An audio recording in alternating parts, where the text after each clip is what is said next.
Checking in on the market, we got follow through in a big way from the bulls today, gap up and run. So it was the 4-hour equilibrium that broke bullish on Friday. That's exactly the follow through that the bulls want to see. I talked about how we needed to see the QQQ and the tech sector follow along with the bull break on the 4-hour, and pretty much everything that we needed to see, we got.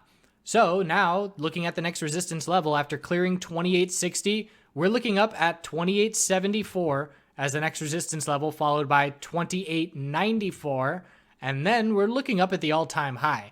So the bulls are in absolute full control. Anything on the daily time frame at this point over 2787 is a higher low, and that's the other thing that's keeping the bulls so comfortable. They have so much space with which they can consolidate and keep uptrends. The hourly time frame was all bull today, and we know that the next time we consolidate on the hourly and the 4-hour, we're very likely to just form higher lows. So it's all bull at this point.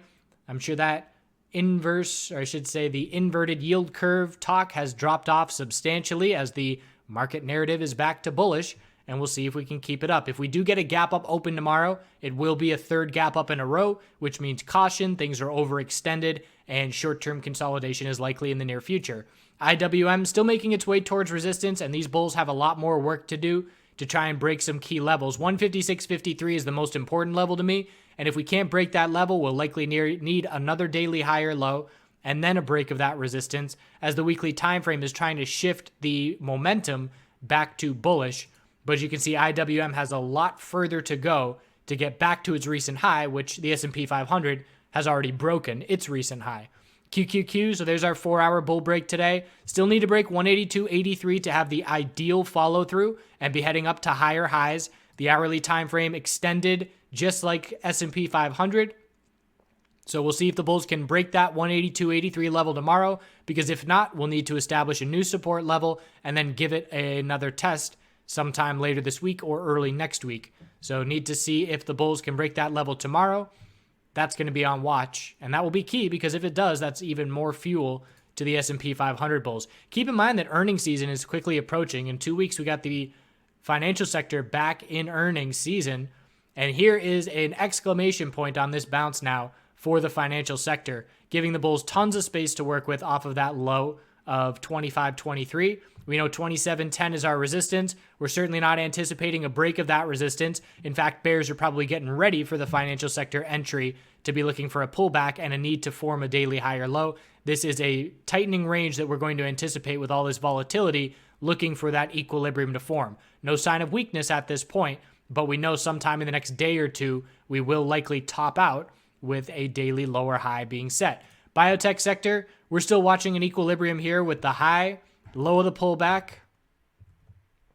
Then we had a double top, higher low, and I'm ignoring this little action in here. And that's just using what I feel is a more clean setup. And if you zoom in, or I should say condense to the 2-day chart, you can see it's a perfect equilibrium. High, low, lower high, higher low. Anything under 92.99 is a lower high. And the weakness was notable in the biotech sector today because Thursday and Friday it stood out as stronger. So the fact that it was red and closed near the low of the day tells us that our lower high is likely being set at 91.75. We now need a higher low compared to 86.37 to see this chart continue to tighten. And we're always looking for what's the most clarity in terms of time frame for watching individual setups. And right now for XBI, the 2-day equilibrium is the most clear. And we're going to be looking for some solid follow through when this break occurs, probably next week, but possible this week with still 4 more days to go. Also looking for the VIX here to stay in this equilibrium, and people noting that we're not seeing significant weakness even though SPY is seeing significant strength. So we have our high, low, lower high, and I would expect the bulls to hold 1240, because if we haven't broken that support level yet, then what's it going to take for the S&P 500 bulls to decrease fear enough to see that level break? So I'd be keeping an eye on that support, and also keeping an eye on a short-term entry for TVIX and UVXY sometime in the next couple days as we approach that support level.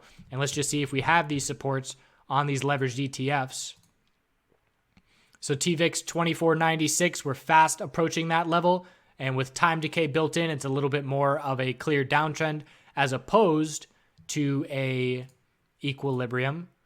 But I want to see what we look like here in terms of a potential falling wedge, and not really setting up that much. So Just checking something real quick. Not worth highlighting. And we'll see if that support level can hold. Oil has been a raging bull. So oil broke its key double top of resistance on Thursday, got follow through on Friday, or I should say it broke it Friday, got follow through today, similar to the market breaking Friday and getting follow through today.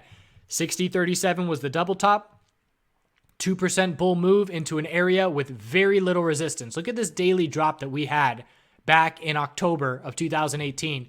We went from 68 essentially straight down to 56. So there is no resistance in terms of previous price action in this current range. And looking at where we stand now within that range, we got space to work with.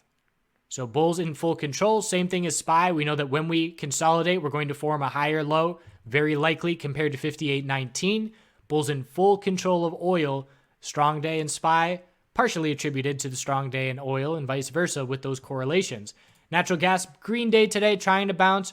Going to take a lot for the bulls to change this daily trend, but if you change that daily trend, you give us the weekly higher low. So again, the time frame for the most clarity is this weekly chart, and we've been trading within it for 2 months at this point, and the bulls are hoping that a higher low can form compared to 2571, but we need to see trend changes on at least the 4-hour time frame at a bare minimum. So the bulls are hoping for an inverse head and shoulders on the 4-hour here.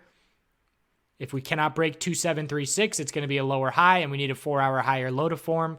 So potential to be looking for entries as long as we honor stop loss levels, because natural gas can get ugly with another leg down if we do lose some of these support levels.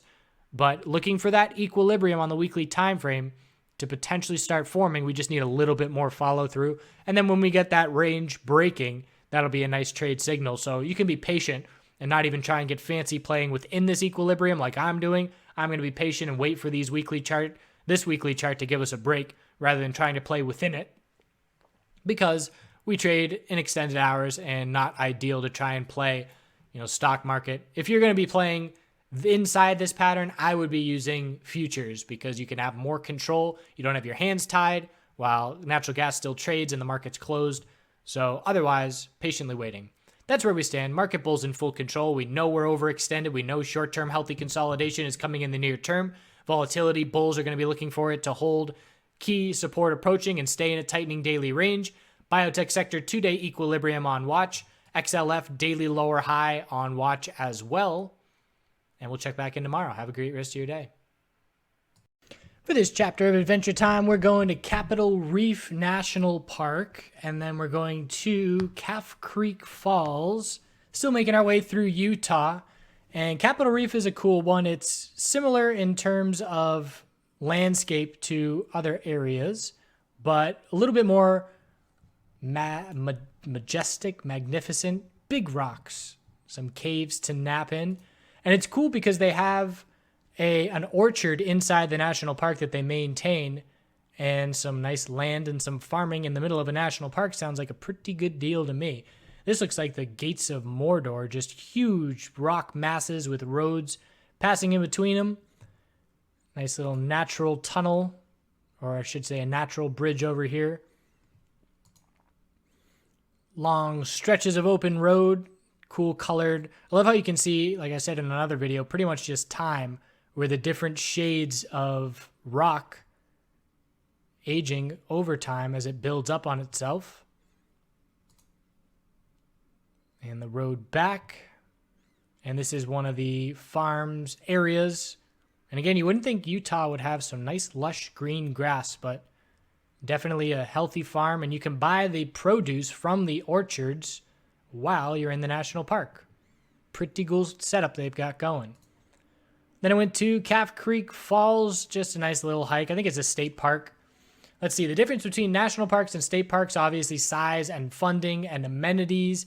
And there's less to do most of the time, but they're nice little stops and there's more of them.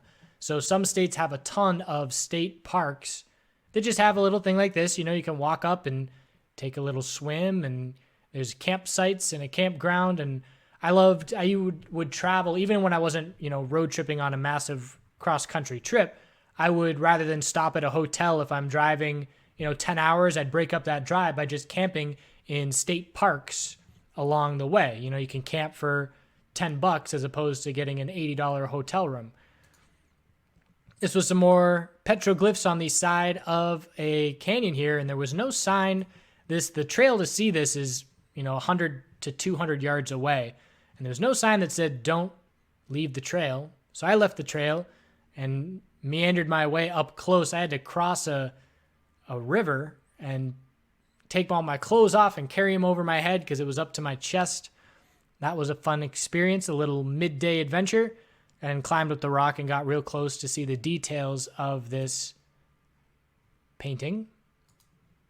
And we'll end it off with what I aptly named Blank Rock, and I'll let you all come up with your own names in the YouTube comments. This is in Kodachrome State Park. I think that's how you say it.